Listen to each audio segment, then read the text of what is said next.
Canada Post had commissioned me to do 2 pansy stamps, and they were released in February 2015.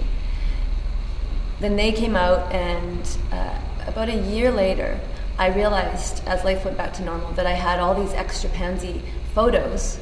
In trying to choose the perfect ones for Canada Post, I had to pick 2 of my favorite out of 24 that I had photographed. So I decided I really needed to paint all the remaining pansies, the 22 pansies.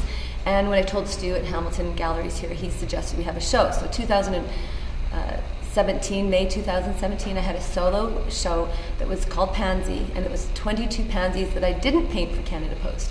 But during that time, I was working with my friend Gillian and helping her with a project. And the project was putting together some photos for her. And Gillian is stage 4 terminal colon cancer, and she's in her 5th year of survival with that. And so I was helping her, and we were getting together once a week. And during that time, she'd come into my studio every week, and she'd look at my newest pansy, and she was always very moved and very emotional when she looked at them. And I guess sort of on a whim, at a moment when she was feeling very emotional and looking around the room, at that point I had almost 22 done. I said to her, "Gillian, which one's your favorite?"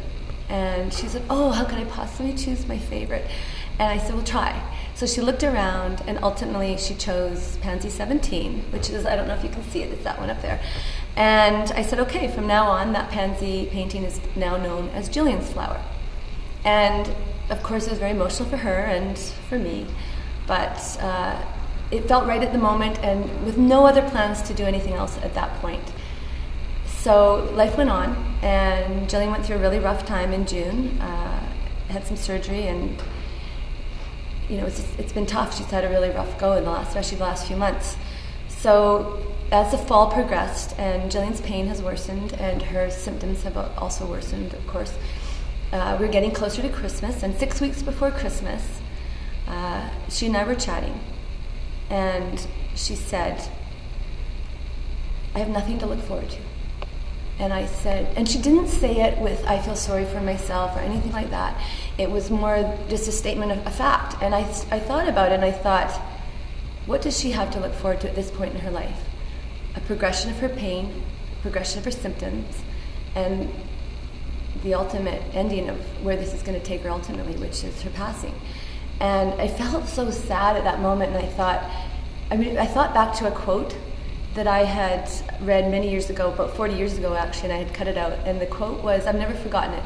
It said that whoever said we need wealth and fame to be happy, when all we really need is something to look forward to. And I thought, I wish I could help Gillian have something to look forward to. So, it's a tough thing having, it's heartbreaking having somebody that you love and see them in pain and see them struggling, and knowing that you can't do anything to help them. So I just tossed around the idea. I racked my brain. How can I help her? What can I do? And a couple days later, I just had this thought: what if we could take Pansy 17 and do something with it? I'd considered the idea of making a donation, a private donation for colon cancer research, but then I thought about the print or the pansy, and I thought, why don't we make prints and sell cards, and then we could put Gillian's story on the back of the cards. And I ran that by her, and she recently texted me, and she said, when you said that to me, you said, "I have an idea," and you said it with a twinkle in your eye. Those are her words. And I think it's because I just felt excited about a potential project and something exciting for her, something to look forward to, a way for her to leave a legacy. That was my thought. And I didn't know how she'd feel about it, but she was honored and thrilled. She's a very private person. She's not well enough to be here today. She was planning on it, but she's not.